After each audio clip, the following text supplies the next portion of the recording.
Hey everyone, this is Replo Community Live CRO Teardown with Oddit. So Replo is excited to host today's event with Sean Brandt, co-founder of Oddit. During today's event, Sean's going to be providing expert analysis and actionable tips to help optimize your website and improve conversion rates.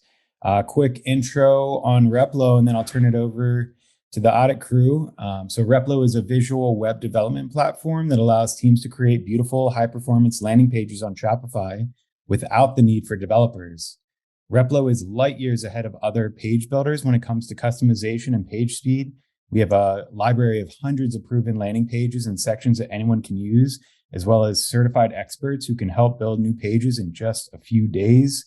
I'm going to turn it over now to Sean and the Oddit team, and you guys can take it from here. We'll get it started. Anybody who jumps on, we can start including after. But if you haven't been in one of these, we kind of just tear apart your website live and give you kind of a little bit of a peek behind the scenes of how we do audits. It's kind of like this. We have Sean or one of our other seniors kind of go through websites, annotate everything where there may be friction or trust may need to be built. What we try to do at Audit is give you a fresh perspective, right? We find that most founders, most agencies, most brands, they get too close to it, us included, with our own site. And it's very hard to just keep guessing at what you should be changing and why. Split testing can only do so much if you've got, an incorrect foundation set up. So what we try to do is give you, a very unbiased, fresh perspective. Even your agencies, we've ran agencies in the past, and 3 months in, you get too close to it. And there's always kind of other things at play when you're dealing with retainers and stuff. So we offer a one-time service, which is just the audit report. We rip apart your site for every page that you purchased, and then we give you all the design files with it so that you can go into implementation or testing. So that's a bit about us. We can start getting into it now. So Sarah, I think you've got the first one that we can go through here, and it's performanceback.com, Sean. Yes. Also, just heads up, everyone, Justin is in a loud environment. That's why he's not piping in here. Someone is asking Justin, though, if the call is being recorded, which I believe it is. I think he's at a music festival right now. Hey, everyone. Yeah, we are recording today, and we'll post to our community tomorrow. We'll post it on YouTube, and we'll share that link out. Is anyone from Performance Back? Daniel, do you want to give us any background info? I'm happy to just dive in as well, but you're welcome to give any info or additional. Hey, yeah, Sean. So, we launched a couple months ago. Basically, we sell one product. It's an all-in-one sleep, muscle recovery, and joint health supplement. Really just kind of for all types of people. I'm a one-man show. I kind of handle everything, including the website. So I'm pretty excited to hear your feedback on it and probably see you rip it apart a bit, but. I love the one-man shows, man. Even just opening it already, I like what I see from a one-man show. So good for you. Thank you. Most of the traffic being driven through paid media. Paid media as well as organic too. Nice. Okay, we're gonna look on mobile. So the first thing that I would say is there's a lot of blue, and I love the fact that it's, obviously you've put some time and thinking into the branding, but I think when it comes down to getting people to click, we don't want to necessarily be blatantly making buttons super, super loud and flashy and just to be flashy. But I think the brand could probably do with having a tertiary or a secondary color outside of that blue spectrum, just so that when you do need something to pop, you have a branded element or a branded color that fits that. So, obviously got to figure out what that is, but sorry, let me go back to this. Like this button right here, it's just kind of blending into 3 different shades of blue here. Now, obviously, everyone on this call is looking at my screen and they can see the button, but, a user gets to this on their device, they're on TikTok or wherever the hell you're advertising. They drive to this part of the site. They're scrolling quickly. They're on the site really quickly. They're, everything's happening quicker, right? They're not overanalyzing like we are right now, staring at this looking for a button. Their brightness could be turned down. There's a lot of factors at play that you might not consider when you're all sitting in your room at, or in this case, just you looking at this. Your screen's full brightness. You're looking at it. You don't notice that there's maybe an issue with seeing that button. But if you were to turn your screen brightness down on your iPhone to, 15% because you're saving battery, that button's not even visible. The contrast between those two blues isn't high enough. So I think just finding a secondary color would be the very first thing I would do just for your digital assets. I'm not saying change your packaging and all this shit. Like, just find a secondary color that can pop off those blues. Maybe it's like a neon kind of yellow green or an orange, anything that just can find a good balance in the brand. I think would be really helpful. So it's a single product. Am I correct? Yeah, it's just one product right now. Do you have any like social reviews or any type of, not actual product reviews, right? I mean, just any general product reviews? Mm-hmm. That's kind of the problem right now. The social proof is a bit limited just since it was launched so recently. Mm-hmm. It's always hard to get traction on the review side of things. Mm-hmm. We've all been there, like the first 10, 20 reviews are just like texting friends being like, you tried it, right? Go leave a review. Like, yeah, we've all been there. We've all been there. So I think whenever you have like a low number of reviews, you always got to get creative with it. There's kind of like, you're always finding that balance, right? Like when you have a shitload of reviews, you're focusing content around how many reviews you have. Because as you get more and more, your rating tends to start to trend down, right? Because you're finding a balance between, the product being good and reality. And then when you have low number of reviews, you don't want people to know you only have 11 reviews necessarily. You want them to know that it's everyone rated it 5. So you're focusing your content more on that. It's always been rated 5-star, 100% satisfaction guarantee, right? Like you're not lying. You're just being selective in the information you're surfacing. So I think it's always good to find that balance. But like on the homepage here, I think pulling in just the fact, like, you don't have to say only 11 people reviewed it. You could say how many bottles sold. So like, even though you have 11 reviews, maybe you've sold 500 bottles. It's like 500 people are experiencing better sleep, and then show the 5 stars, right? You have a 5-star rating. You're not lying. You're just being very intentional about the information you're surfacing as you present social proof. The other thing I would do here is pull in a few additional product images. These are all great. Like, I like that you show the product beside the bottle. You show the product close up so you can get a little better idea of like what they're ingesting, sorry. You got the nutrition label.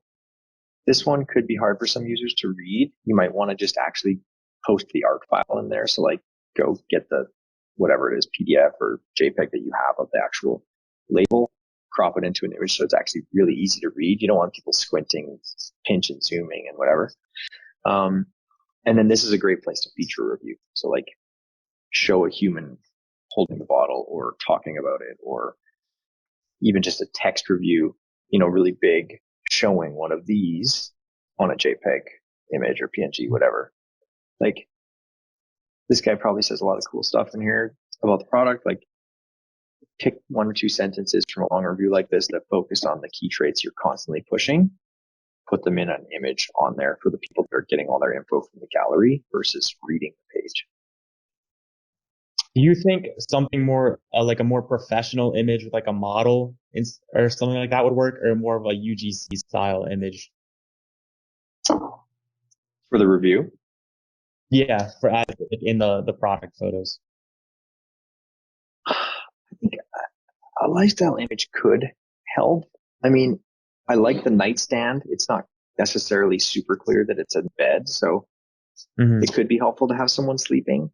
But when it comes to reviews in UGC, unless it's a real, true UGC image of like a customer sent you a photo because they were so stoked on it, not this perfectly curated like person with their hair done laying in bed, that's going to do nothing. That's going to do nothing for it. It needs to feel real or the review loses all of its power. So I think don't stress too much about social proof having an image or a video unless it's real. I think that it starts to feel really fake. And especially when it comes to, there's just that whole history of sleep pills, diet pills, all this crap that's just been pushed down people's throats for so long. Not saying that's what you do, but you start to introduce that really kitschy, pushy marketing. It's a bad look for the brand, in my opinion. Mm-hmm. So I would wait till you get something more authentic. And there's lots of tools out there where you can get more authentic UGC that's not, like a paid influencer that's like, I just ate these last night and I slept that best sleep of my life. Like, yeah, it probably has its place in your marketing strategy, but in terms of actually building trust in the product, people know it's bullshit, right? You paid that person or they got it free, and then in exchange for saying exactly that. So I think it's more about just rounding out that image gallery with all the info someone could need, right? So maybe it's a slide that just breaks down the benefits, right? Like a checklist, like you can expect this, and this within 30 days of taking this. That's great information. You probably have it further down the page here, but some users are just using your gallery to find their information, right? And if they just see images, they're not getting the full story. That's very helpful. Thank you. And I'm going to move on to the next one now. Thanks for sharing, man. Thank you. Hey, Sean, real quick. Lisa in the chat was asking how to hands alone convert using a model UGC face. So like just hands. For later. How to hands convert alone. Sorry, I'm going to open the chat here. So it's a good question, Lisa. In terms of like a bunch of charts and data, I don't have an answer for you. But what I will say is that hands and faces can be very powerful when they are used as size references. So if you're selling a product, can everyone on the call mute just so that we don't have background noise, please? Okay. If let's just say that you're selling glassware, like a water glass, like a set of glasses. If you just show them all and then give people the volume, right? Like let's say you're selling a water glass, a little glass, and there's size options for different milliliters, right? Some people can't visualize how big that is. So seeing those cups in a hand can be really helpful for communicating what you're selling. Whereas a face may not do the same thing. Seeing it physically held in a hand, I can exactly tell how big that is. Is it something that I'm going to like? That kind of thing. So hands can be really helpful when they're used in a size reference. In terms of the face, again, I go back to like, is it authentic? If it's just some model, excuse me, that's just in the photo to be in the photo, I find it pointless. And Lawrence's comment is bang on. Amazon is your number one spot to look for inspiration. They do a fantastic job of when they onboard brands and set up shops and they do tutorials. They push a lot to curate those images be more informational, because they know when they have the data that a lot of people use the gallery to get their information, not read the page. Okay. Who's our next one here? And there we go. We're good? There we go. Yeah. Excellent. Awesome. So we just came out of pre-order last week. We're running primarily on paid ads through Facebook and Google Ads. Mm-hmm. It's mainly just supposed to be a one-time sale. We're trying to do something to avoid just discounting on everything. So we introduced this pizza cutter, which has a super low cost of sale, and trying to make fun on that instead of doing a 20% off. It's mainly just a gift with purchase focus. The real is about selling the pizza steal. It's priced right in the middle. It's not super premium. It's not super low. And it's mainly a product that's going to be an alternative to pizza stone that's going to break, or regular pizza steel that isn't that, you don't get that much out of it. It's just a slab of steel. Anything else? No, that's perfect. On the pizza cutter, you said bundling. Where is that surfaced? So that right now it only comes out through a pop-up that's Right supposed here. to show. Yeah. Okay, so I have a few comments here. So pizza is like the universal food, like it's very hard to find someone who doesn't like pizza. So in terms of selling this product, everyone, or I'm not going to say everyone, most people are going to have a way that they would make pizza at home, right? Whether it's toss it on the rack, throw it in a shitty pan, they all have their method, right? Different cooking methods, different sheet methods, whatever, stones. I think definitely some people are going to be familiar with pizza steel or pizza stones, but a lot won't be. I think this particular product lends itself really well to a comparison chart of some sort, right? Like, here's the different ways that you could cook pizza in an oven. Here's why pizza steel is beneficial, right? And don't overthink it. It shouldn't be really information heavy, just like, stains and breaks in 3 months, right? And that's everyone else. And then pizza steel, no. Like, anything that your product does better, focus on that. Anything your product does the same or worse, don't fucking list it. Just keep it out. Just only show the stuff you're better at. Obviously within reality. Same with price point. Like, if it's priced right, and you're more expensive than everyone else, then leverage time, right? Like, pizza steel lasts a decade. I'm just making this up, but it lasts a decade. So it's $10 a year, whereas a pizza stone lasts a year. So it's, you know what I mean? Like, just play with those until you're the clear winner. Again, without lying. The other thing I'll say is this bundle's awesome, but it's not, here, I'm going to go on mobile just so we can see it a little bit better of what reality's like. So it's nice that it's kind of sticky, but you're also just assuming people know what the cutter is, and there's no visual, there's no, like, could be anything. It could be the rolling cutter. You're not really like selling it in a way that feels sexy in any way. So I don't hate the pop-up, but once it pops up, I need verification that what I clicked on is the right offer. So, like, this, where should we send the discount code? It should be saying, do you want to save 24% on the bundle? Like, call out that savings again. Instead of saying get discount code, say save 24%. You want them taking action on, like, as literal as possible, right? You don't want them having to think about what was the discount code again. Like, just be super clear. And then I would also include it right here. So have an added panel right here that says, it shows this image right here of the steel plate and the cutter.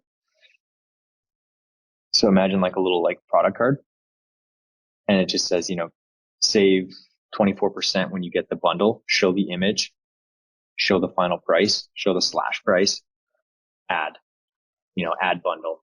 And so their options are now right in line. Add this to cart, or save 24% on it and the cutter and add the bundle to cart, versus forcing them through this flow. This is, marketers may not agree with me very much, but for me, it's obviously you want their email address in case they don't convert. But at the end of the day, if you're going to surface a bundle discount, you need to be okay with 100% of users using that discount, right? In that case, which I'm guessing you are, in that case, yep, why not give them that offer right in line, right? Like, yeah, there's an option to get their, if they don't see that or they're not in that add to cart mindset yet, get their email, sell them later. But if they are, like, give it to them right there. Give them the option, make it clear, make it simple. That's going to be your biggest AOV boost right there. One other thing to be mindful of here is see how it's bumping content. It's not easy to fix because your videos are obviously a certain crop, but you always want, you never want a button, like a key button moving, right? It sounds stupid that, like, if they swipe and then they go to hit add to cart, it's in a different place. It's going to affect conversion, but it will. Because you have an expected place that something is and it's moving. And in some devices that could be moving off screen, right? So maybe it's off screen right here, and then when they go here, it's on screen. It's going to have an effect on conversion. There's no perfect answer, but my advice would be, maybe crop all your images to be landscape, and then crop all your videos to be the same aspect ratio, even if they have a little white panel on the top and bottom, right? Like just find that middle ground. Or shoot all your videos for social, like shoot all the videos vertical. So they're better for TikTok, Instagram, all that shit. And then they're better for your website too. Horizontal videos, or landscape videos are obviously preferred on YouTube, but in terms of the formats you're probably using, vertical might even be better. How am I doing on time, Taylor? Next one. Yeah, you can probably, if you got one more thing, then we can pop over to the next one.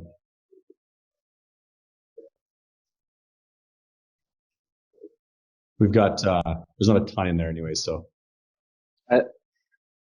One thing I love about going back to the start where we were talking about comparison charts, Andrew, that's another key trait that I just see here is like cooks pizzas in 5 to 9 minutes. Obviously, most people think of time to cook a pizza in terms of, is my oven hot enough? Very few people think of the platform that they're putting it in the oven on as what's dictating maybe time. So that's something interesting. I would maybe call it even louder. Like could be a sticker up here, like cook pizzas 30% faster than conventional. Like I'm making that number up, but like that's a really interesting feature of using this that I didn't know of. So maybe leveraging that a little bit more could be interesting. Cool. One question here, just here initially. So if we go back to the offer, so right now we have a $7 or $7.50 shipping price and some other things. Here initially, I've been going back and forth on this. Would you just strip all that down and say free shipping, our best offer possibly, and just get the volume up as much as we can, and then start introducing a shipping cost and some other things? This is a 13-pound or 14-pound package, so it's quite expensive to ship. But we do have enough margins to say free shipping here initially and just make the offer even better. Or would you say, okay, we need to figure out how this converts within the realm of this being a profitable initially? Mm-hmm. I mean, you said shipping's roughly like $7 on average. Yeah, we charge a flat rate $7.50 just to offset the ship cost slightly, and it's 7%. It's just so I didn't want people to have like a $20 shipping cost and go like, all right, let me see what's on Amazon. Mm-hmm. Because this is primarily sold on Amazon today. Everybody else. I would test a few different things. I would test the bundles for ships free. So if you're bundling, it's ships free. But rather than losing that money, I would just reduce the savings test. So like it's the cutter and the pizza steel plus free shipping, and you get 20% off, right? That 4% will roughly cover your cost of the shipping. And then I would also just test, because the pizza cutter is for the most part an add-in to help boost AOV, communicate some savings, get them in there. So you could also just increase the single price, like if they're buying on its own, of the pizza cutter. So let's say the pizza cutter is 35 to 39 instead of 29, and then hire, the same 24% discount, but that added price on the cutter is covering your shipping, and you can still offer free shipping when they bundle. I would test a few different variations of that, because especially like I see the word steel and it's the same thing I thought. I'm like, fuck, that's going to be costly to ship.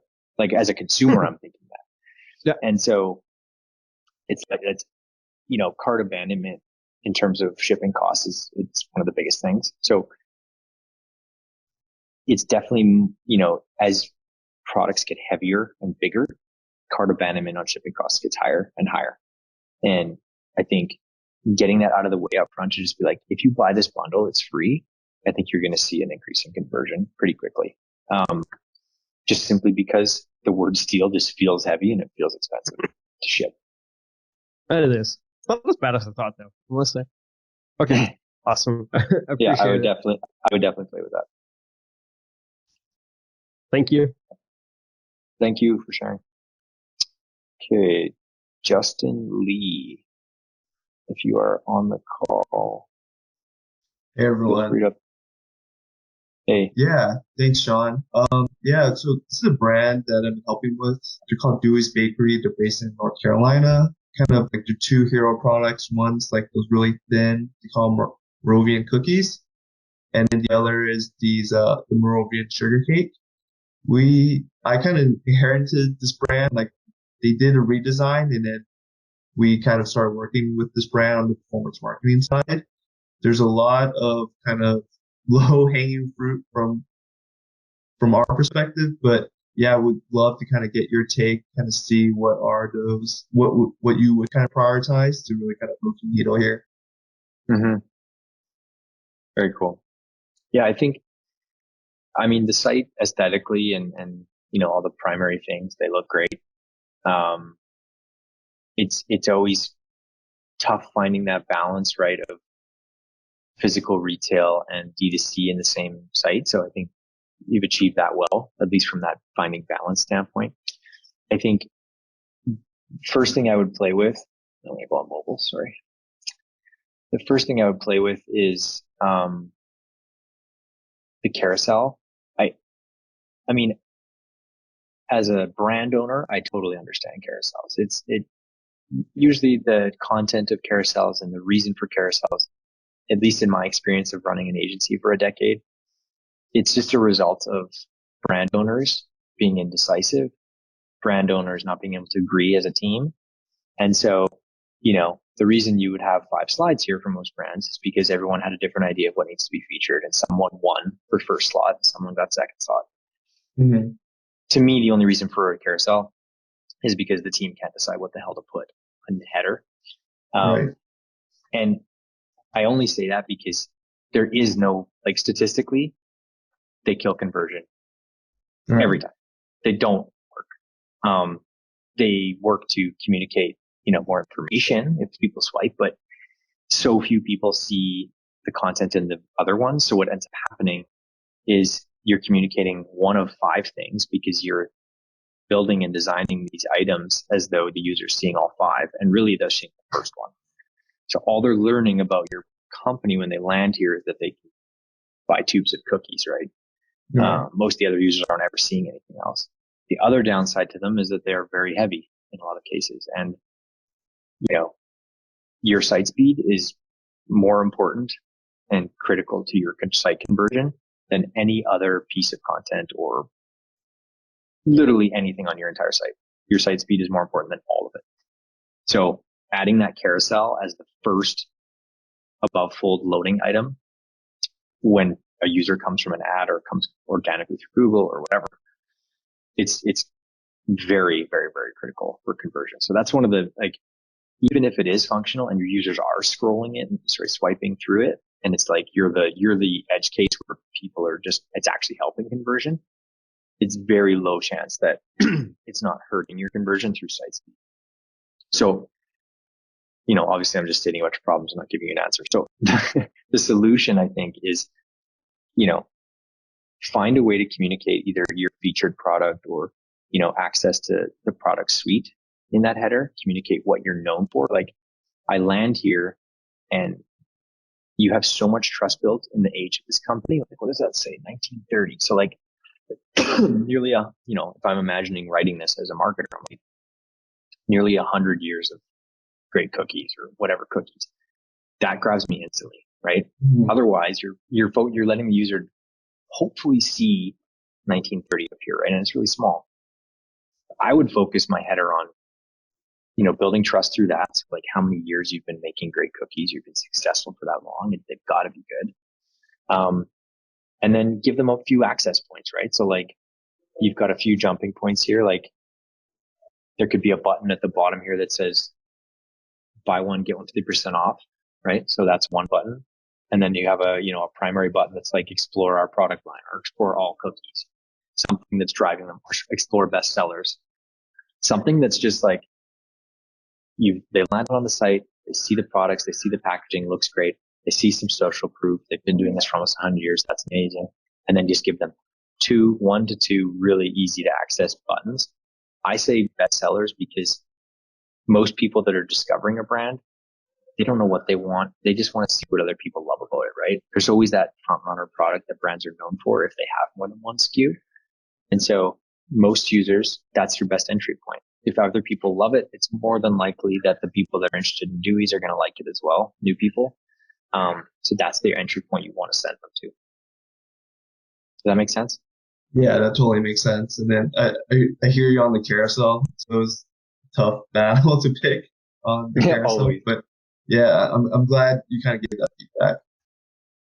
It's honestly, it's a battle that very rarely gets won by the designer or the marketer. It's one of those things where for whatever reason, brands, everyone just feels like, oh, we need to have we have a feature coming up. We need to have it in the carousel. And most of the time, what you really want to do is just grab their attention quickly, because the second that carousel slows down the site or they're sitting on it, you've already lost them. Like, you have their attention for such a short amount of time now. When I say now, I mean like in the days of advertising on social media, like the attention span and time on site is down. And so you got to communicate quickly and, in my opinion, give them pretty clear and direct action to take that's accommodating to many users, not hoping that they swipe through 5 options. Right. Yeah, it totally makes sense.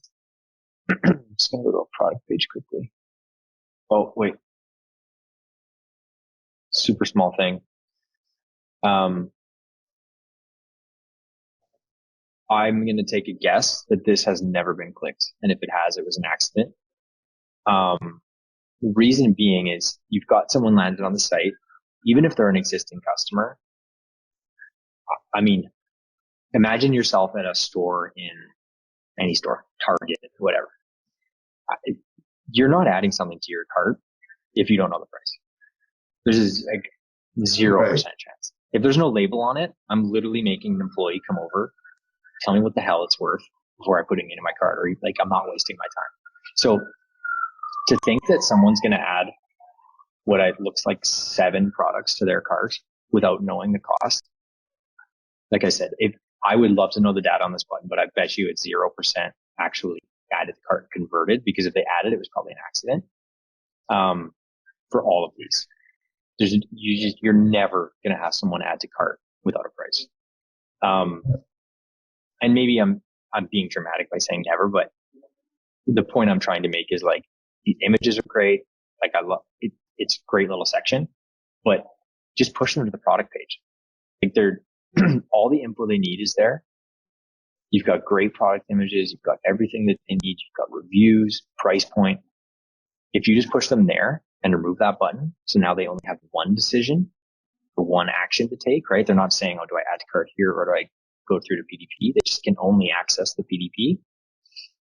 They're going to convert higher from the PDP than they are from that homepage. So your overall conversion is going to go up. If that makes sense. Yeah, that totally makes sense. These, always be careful with, this is more of a design kind of UI thing, but it's a good trick for kind of everyone to keep in mind. When you're looking, if you were to just take your digital brand and kind of lay it out in a single page, like just on let's say a frame in Figma or wherever, and you wrote out, your logo, your fonts and headline, your fonts and body copy, your, how these quick jump things display, how these tags display, how your add to cart button looks. When you lay it all out and that's all you can see, you don't see the rest of the site. The thing you want to look for is differentiation between elements that are clickable and differentiation and elements that aren't. So long-winded way of saying, make sure that content that is just content looks like that, and make sure that content that is actionable looks like that. So these quick jump are styled the exact same, but just bigger of these. And my guess is these aren't clickable. Okay, so I'm right. They look like buttons. They're actually the exact same design as your add to cart, but smaller. And so even though they're unlikely to be clicked, because maybe someone's going to click this to go to bestsellers. Either way, and no one's clicking for shipping probably, but you never know. I'd be interested to see a heat map. They look like add to cart. And so even if they aren't clickable, even if no one thinks they're buttons, they're a distraction. And now it looks like there's five buttons to click in your buy box, that little sweet spot. And really you want them to click one, right? I would just have these highlighted without them looking like buttons. And then I would also test hiding this until you're in cart. So they just have one thing to do. See the price, add cart. Excuse me. I think it's going to have a positive effect, but at the very least, just make these not look like buttons. Got it. Yeah, it totally makes sense. Other small thing, if you just kind of go from the top here, now let me scroll. So I land on page. I go through here. You really don't want anyone having actions to take except add to cart until they hit add to cart. If this was a link to read reviews, that's a decent place to take them, right? If they've gotten the information that you have at the top and they're still not sold, letting them read reviews is a great way to convert them. But you're not making them read reviews. You're giving them an action to write a review. So what you're doing is in your sweet spot for conversion, right, where you're trying to get them to add to cart, you're asking them, you're catering to existing customers. And you always want to cater to new customers because that means you're going to communicate more clearly. So by giving them an action to write a review, you're saying, okay, well, you bought before, right? There's no other reason to write a review unless you've tasted these. So that person that's already tasted these, you don't need to cater to them as much as new users who don't understand the product, right? You need to cater to people who don't know the product. So long story short, take that button and delete it. And then I'm guessing this scrolls me down. Have it down here, right? You already have it right here. This is a great spot for it, but it should not be at the top of the page. It's a distraction and it's just another action that's somewhere else for them to click that isn't add to cart. All right. Yep, that makes sense. Okay. Thank you for sharing, Justin. Sean? Can I move on to the next one? Yeah. Before we Thank move you. to the last brand, if you want to answer some quick questions, we've got two from Eric Drake and Nick. Yeah, hit me. Yeah, so Eric is asking about LDP that's aimed at a cold audience that is solution aware. How copy heavy should the LDP be? LDP being just landing page. Yes. Sorry. I just want to be sure. You never know with acronyms. Cold audience, how heavy the copy should be is so, it's such a hard question to answer. It really depends on the product category, how unique it is. So, for example, if we're just looking at two different examples. So let's just say you're two companies selling a white t-shirt. One is your run-of-the-mill, like cotton, nothing special, $15 white t-shirt. Probably doesn't need a ton of copy, right? It's probably a really simple product to understand. It's priced right. Doesn't need a ton of copy. If that t-shirt is $100 and it's made with really specific materials, made in a specific location by really specific people with specific branding and tagging and shipping and cut and customization, it's going to require a shitload of copy to explain and convert a $100 t-shirt unless you have a crazy, big brand presence. The other thing that'll affect that is price point, right? If I'm buying a toy bicycle, I don't need much copy to communicate. If I'm selling a Peloton, I need a shitload of copy to communicate because it's $3,000 plus I got to subscribe to an app.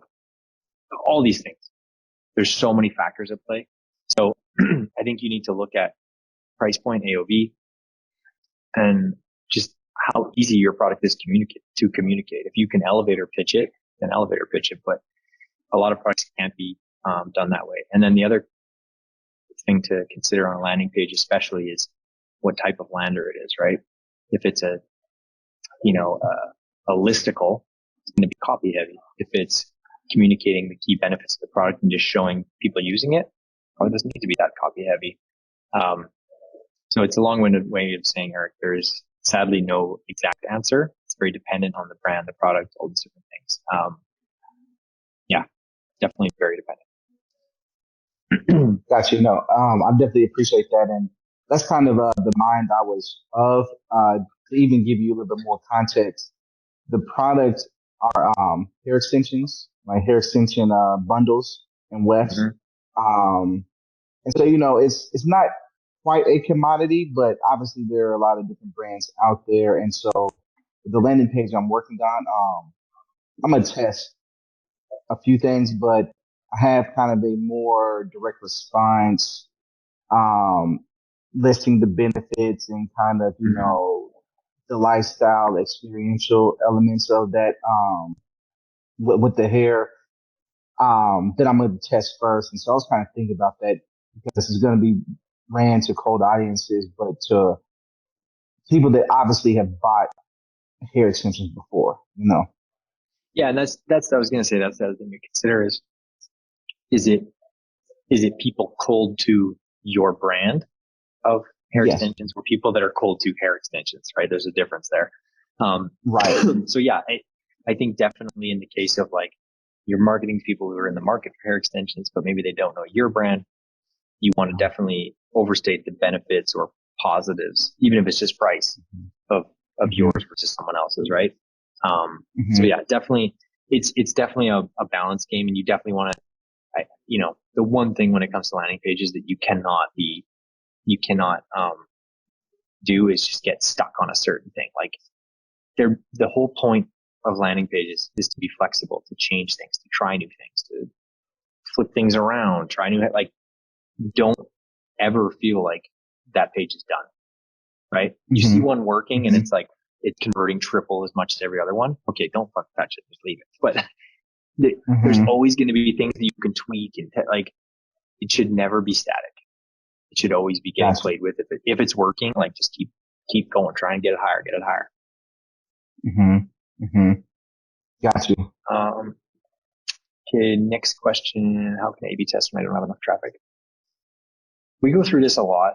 A lot of our customers from like a traditional CRO perspective don't have the traffic to test. Some CRO companies would say, like even like 100,000 uniques a month is what you need to truly A/B test. You want statistical significance. So most Shopify brands don't fit in that category. Um, and so my advice on that is honestly really straightforward. It's don't overhaul your site all at once.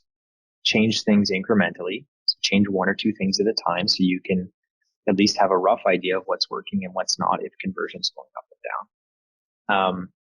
And then in terms of prioritizing things and finding a focus, in my opinion, there are three pages that are most important on your site, regardless of where you're driving traffic. If we just ignore landing pages for a second, product page is number one, home page is number two, collections page is number three. We're just talking strictly e-commerce, traditional D2C.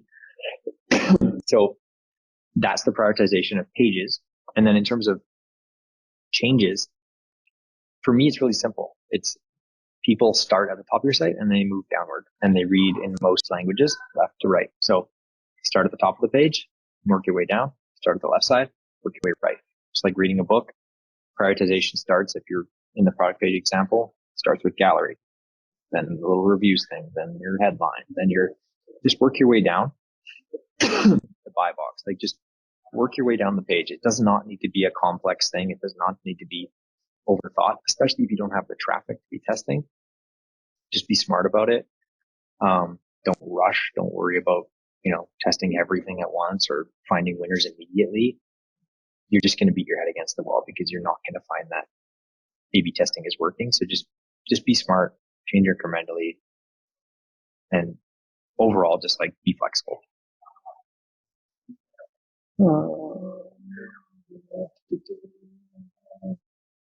Okay, I think that was the last question. Okay, let's squeeze one more in here. No more question. I think we can move on to the last brand. Yeah. Drink New York Craft. That's 21. Okay, is anyone from this call? Sorry, is anyone from this? Yes, my name's Chad. Thanks for doing this, Sean. Nice to meet you. Yeah, tell me a little bit about Drink NYC. Yeah, we've been around for, I don't know, a year, a little over a year now, year and a half. We're New York only, so we ship craft beers to users via common carrier like UPS, FedEx. They order individuals. Yep. Most of our site traffic right now has been organic. We're trying to fill the top of the funnel before we start paying to convert. So we're still trying to figure it all out. Yep.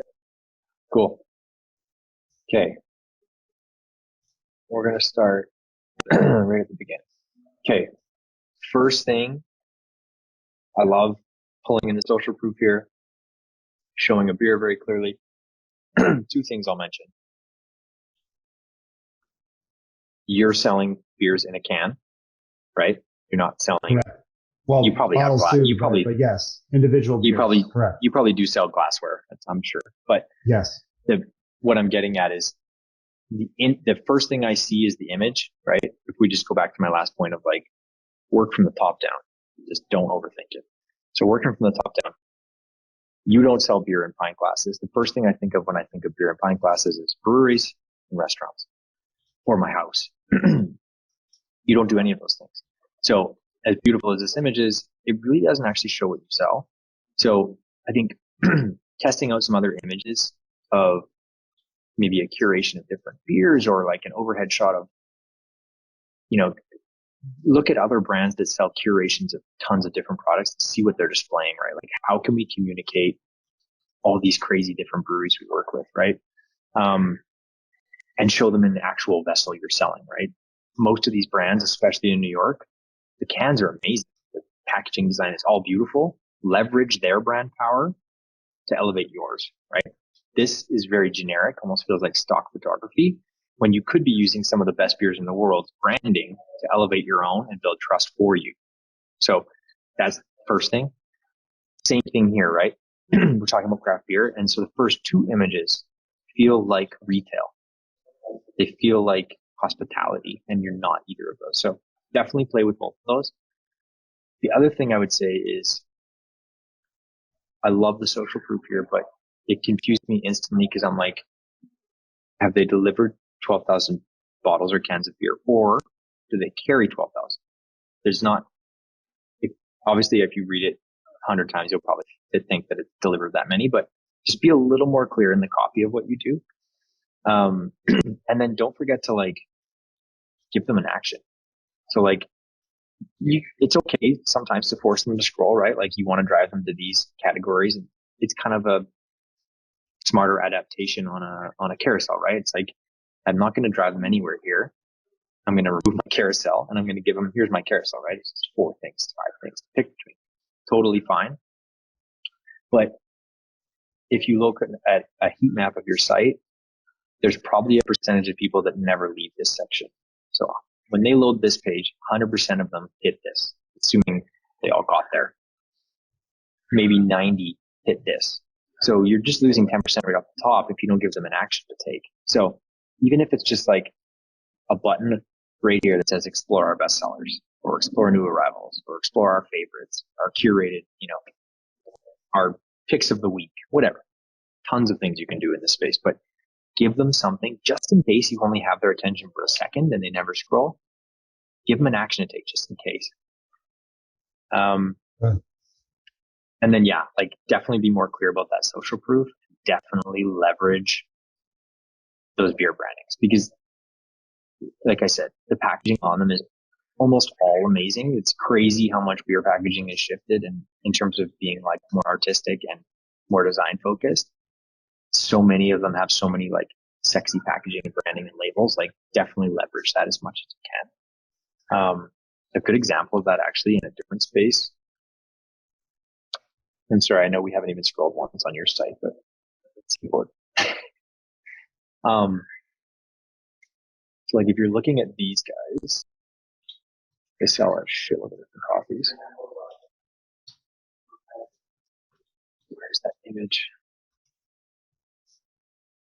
Shit, they changed the image. This is kind of the type of image I'm thinking. Like something that just pulls in like an endless amount of cool beers. Yeah. Oh, one last thing. This is not a subscription, right? It's just like selling. Not yet. We are going to do a subscription model. We haven't gotten to it yet. Okay. Okay. I'm going to go to a product page now. I'll stop. I'll shut up about that.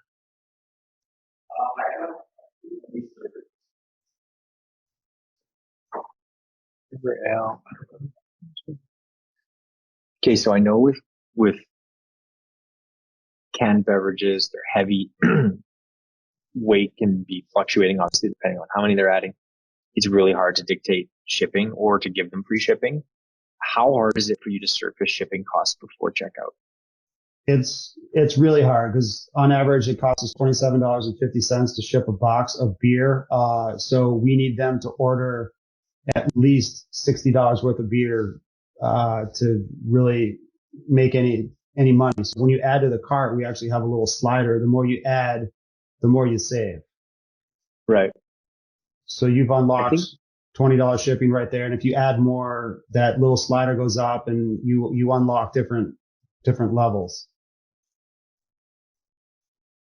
Nice. I like that. The one thing I'll say here is I would definitely take a nod from, how liquor stores have adapted, because there's so many unique brands like this now. A lot of these stores, as I'm sure you know very well, you pick your own four, right? You pick your 4-pack, you put it together yourself. Most people aren't buying a 4-pack of one of these. I would definitely lean into that purchasing style more on the product pages. So rather than trying to get them to, add 6 of these, which maybe some people are, but I bet a lot of them are trying to try a bunch of different beers.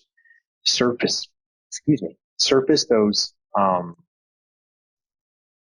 guess, bundling or multiple beers in a pack kind of benefits right here. So like move this about the beer right up here.